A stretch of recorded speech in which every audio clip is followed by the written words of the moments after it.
On August 11th, 2021, Boyfriend Dungeon was released to the world. Funded on Kickstarter and developed by Kitfox Games, the title had all the progressive trappings to appeal to a modern, woke audience. And I'm not just saying that to be flippant, it really just is what it is. There's LGBT romances, non-binary characters, content warnings, and things of that sort. In 2017, one of the developers told VentureBeat how the studio wanted to make an inclusive game about love, and, well, that's what they did. It goes so far that there's even an option to turn off supportive text messages from the protagonist's mom, should players who have issues with their real-world mother find this triggering. With all that in mind, it's clear how the game was developed for a more left-leaning queer community, which is all fine and dandy.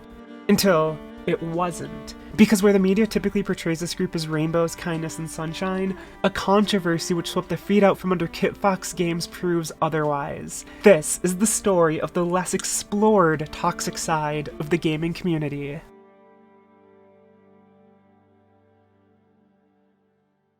When entitlement within pop culture fandom is addressed on mainstream news outlets, more often than not it's focused on the edgelord side of things. And by this I mean it typically highlights center to right-leaning, male-oriented communities. This happens regardless of if facts back up the claims of toxicity or not. It's just become easy for journalists to continually paint certain people as villains.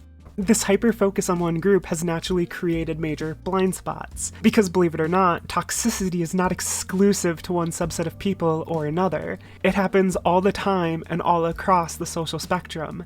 As someone who spends far more time on Twitter than I'd care to admit, I can't begin to recount the many instances in which I've seen artists relentlessly bullied, almost to the point of suicide, over accusations of cultural appropriation or whatever else is the popular buzzword of the day. Yet we rarely hear about it because of the aforementioned blind spots. Blind spots which may very well exist because quite a few members of the modern gaming press are a part of this cry-bully brigade, and they're probably not self-aware enough to see how toxic they can be. Consider this year's Troy Levitt, 6 Days in Fallujah, or Scott Cawthon controversies. I covered all of this in previous videos of mine, so I'm not going to elaborate upon it here, other than to cite them as examples of how toxicity exists in abundance all over the place. A fact which caught Kitfox Games off guard when last week they experienced threats over the most innocuous of things. And that's part of what I want to address today. But first, let me ever so quickly explain what Boyfriend Dungeon even is. Basically, it's the love child of a roguelike and a romantic visual novel. The game revolves around a character who goes dungeon crawling with a sentient weapon, one which transforms back to a human whom the player can date. The gameplay consists of said dungeon crawling, followed by choose-your-own adventure-style conversations, or at least, that's what I've gathered from reviews and articles. I haven't actually played it myself, nor do I intend to. It's not exactly my cup of tea, although I'll admit that in concept, it's cute enough.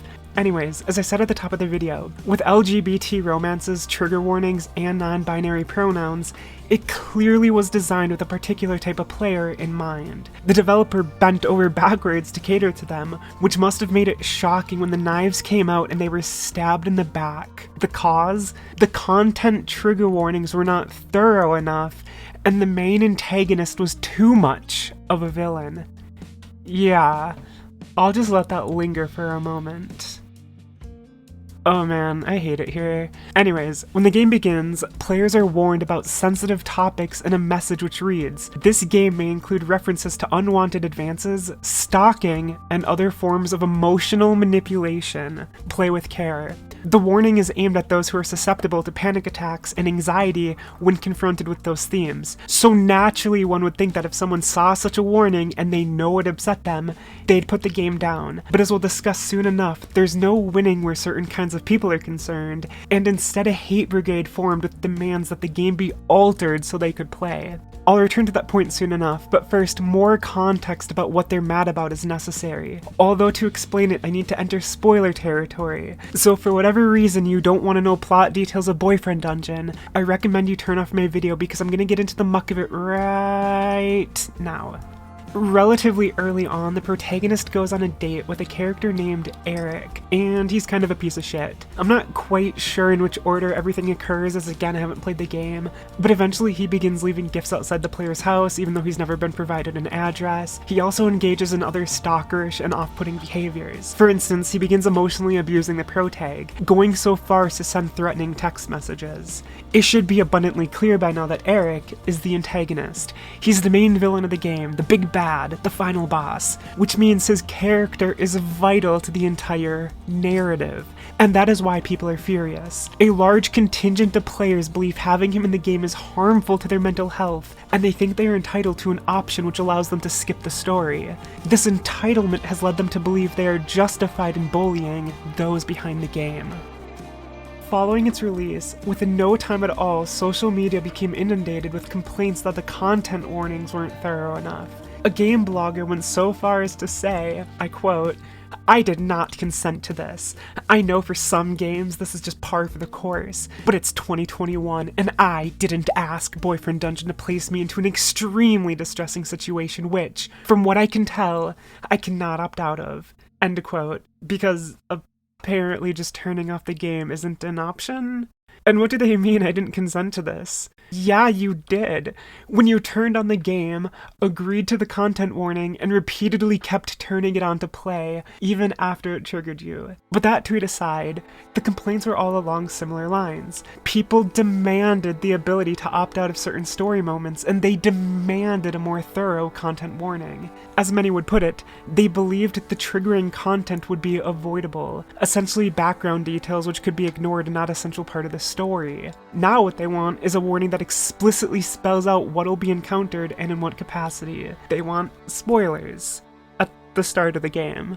Moving on, the online venting didn't just end with demands to change the game either, as harassment began being lobbed not just the developer's way, but also towards Alexander Gross, aka the voice actor for Eric, as he would post in a tweet, quote, "Hey, I can't believe I have to address this, but please don't send me hate messages about my character in Boyfriend Dungeon. I know he sucks, but I'm just his voice actor. Please be respectful," end quote. He also spoke to Kotaku in a phone interview where he said, quote, "There was one message that I got, and I actually quoted this one. It was like, 'It reflects badly on you for portraying a character that does these kinds of things,' end quote. Because what's acting, right? Oh man, these people are insane. Getting back to it, as the week wore on, abuse became so prevalent that the gaming media couldn't ignore it, and articles went up on quite a few websites calling it out. One of these pieces specifically stood out to me because of the implications of the sentence right here. Published on GameSpot, it reads, quote, "It's unfortunate that much of this harassment didn't come from the usual suspects, but from ostensibly progressive queer players," end quote. Let that simmer for a moment, cause it's a weirdly tacit admission if I've ever heard one. It's unfortunate, you guys, that the harassment didn't come from the usual suspects. The usual suspects being those I mentioned a little bit ago, center to right-leaning, mostly male edgelords. It's not unfortunate to them that there was any abuse whatsoever, it's unfortunate that it came from the wrong side. Yeah, okay. You can just tell how much they hate needing to address their own toxicity. A sad state of affairs given how prevalent such abuse actually is. Following this entire debacle, more queer artists and game developers are beginning to point out how they constantly walk on eggshells within this community. It's rife with harassment and threats, almost always over the most innocuous of things. But to anyone who has paid attention the past decade, the current state of affairs is hardly shocking, which leads me to the point I really want to make with this video. It's a minor rant, so prepare yourself.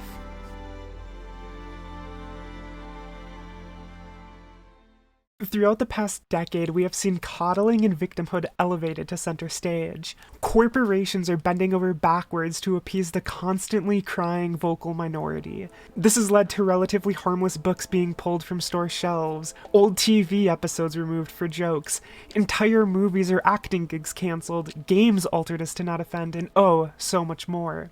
I've quite literally witnessed retail chains pulling items because a single person with no social media reach whatsoever complained on Twitter. This has created an environment of extreme entitlement. The people doing the crying fully believe they deserve everything they ask for. And each time a large entity caves to them, not only is a precedent set for future instances in which they make demands, but they also become further emboldened.